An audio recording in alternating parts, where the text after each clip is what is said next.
speaking today with Lee Wolfe, Director of Risk Management with NetApp. Lee, welcome.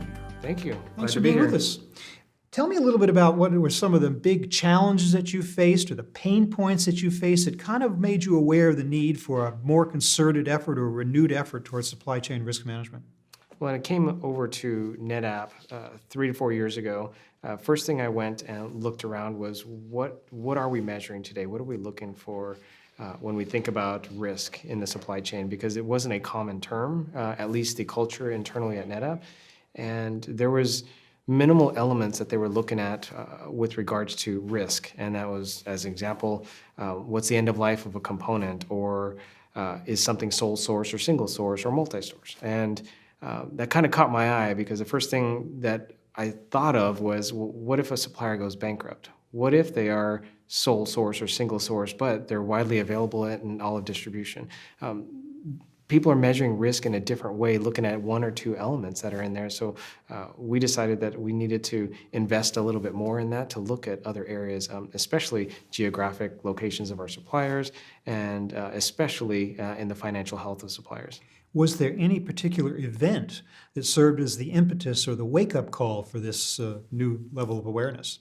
There was. It was probably just before I got there, and that's in the with the Thailand floods that have many people talk about. And we're in the storage industry, which a lot of the hard drive manufacturers were concentrated in that particular area. So when the dikes broke, that was a very traumatic and drastic turning point for much of the industry and the storage business, not just for hard drive manufacturers, but multiple tiers down the line. So immediately, and we're a storage company, looked at that and said, well, what are we going to do to mitigate this moving forward? Obviously, we can go to one of the 4 hard drive manufacturers at the time, see what they're going to do, but we couldn't necessarily say, I need to dual source Western Digital or Fujitsu or anybody like that. So it was a challenge, and it wasn't just the hard drives, but it was the tiers and the layers below that really gets us more concerned,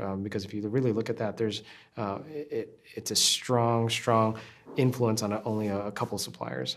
Did you have good visibility of that supply chain at that point before then? At that point, almost zero. So you didn't even know where or who your suppliers were up the tiers, or? Other than we knew where the 4 hard drive manufacturers were, and maybe a couple of sheet metal or cable manufacturers, the visibility on that was very opaque. Yeah, and in the case of as I understand it, the hard drive manufacturers in Thailand, a company could be sourcing from multiple ones, but they were all hit. So much for supplier diversity if they're all in the same geography, right? I mean, that kind of make you realize that there was a need for take a new look at the whole universe of suppliers? Absolutely. I mean, that's by far the largest spend that we have. And to this day, being a storage company, yes, things are diversifying with flash and other type of manufacturers that are going there that are competing against traditional hard drive manufacturers. But at the end of the day, it's going to come back to the same exact thing. Who are the folks relying on? What fabs are they going to? And as it goes down the chain. So we try to make sure that we not only manufacture in multiple locations, but then we have to go down multiple tiers down to see where's the choke point for all of these. Because that, at the end of the day, if it is a sole source supplier or a single source supplier, number one concern that we have is financial stability. But if we can work with the supplier and help in any way and have that visibility, I think that's a long way of helping mitigate and put controls in place. So how did you even begin to move forward on this initiative in terms of business process and technology? What did you do?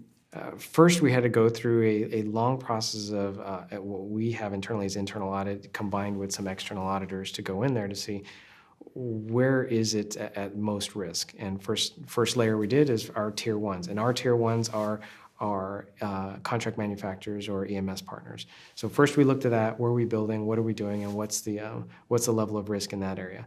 Second, then we took the next layer down, right, which would be the hard drive manufacturers, the chip vendors and such, and we looked at that down the line. So the process was, let's start with the initial layer and then go down. So that was, and first is identifying where's our risky areas. And so after we do that, then it's a matter of, well, what are we going to do about this? Where do we want to invest in? Mm-hmm. Did you get cooperation from these suppliers in terms of working with them to ascertain these things?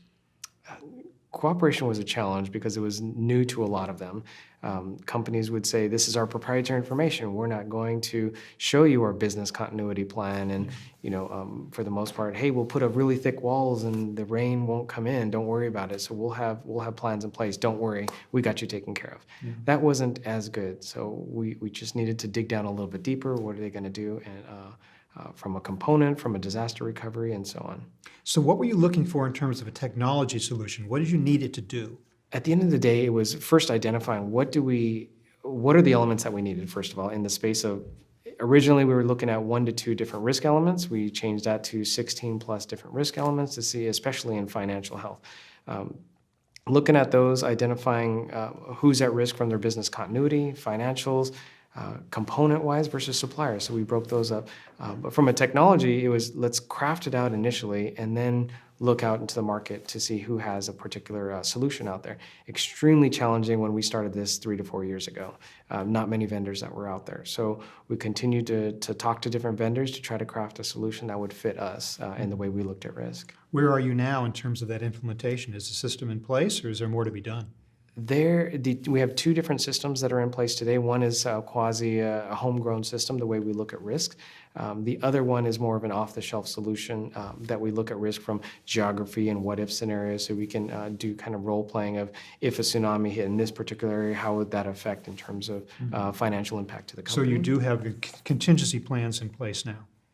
Simulations or exercises of any kind? Are you doing anything like that?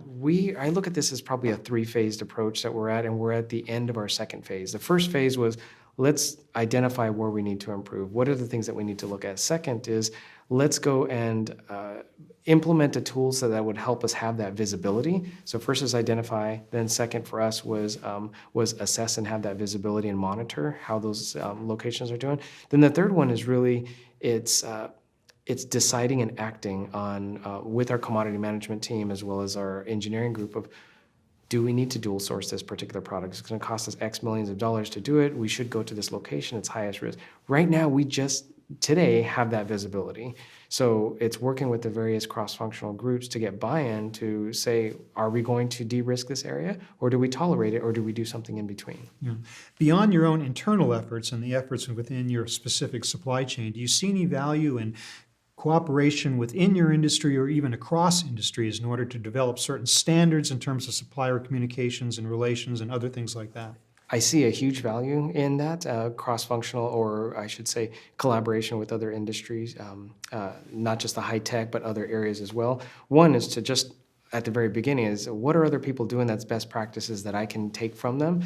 But second, as an ongoing, is how is this supplier treating you, and what do you think of them, or do you think that they're going to have issues moving forward with delivery based on certain elements that they have? So comparing notes, I think, is very valuable, and it's talking with your friends in the industry or friends outside of the industry on how people are measuring will continue to help evolve our program.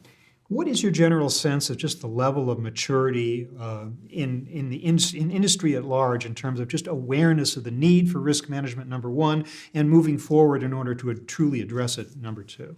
I look at this in a sense that it is a lot more now than it has been in the past, and I can key that on as the number of potential job openings or things that are listed not just on various job boards, other companies, people trying to pull people from different areas that have that expertise. I could actually see that the market now actually has a strong demand for supply chain folks that have this understanding. The second area where I feel is that you can speak this type of language with other groups internally at our company or other areas, and people get it. It's not just looking at 2 elements. It's looking at if this supplier goes down, what is the impact to the company? And people have a lot more patience, appetite to talk about what's the risk exposure if something does go down. So we're getting there. Absolutely. On the road. This is great. Yep. Yeah. Lee, thank you so much for talking to us today about NetApp and your efforts at global supply chain risk management. Thank you very much. Appreciate it. Thank you. I've been speaking with Lee Wolfe of NetApp. Thank you very much for watching.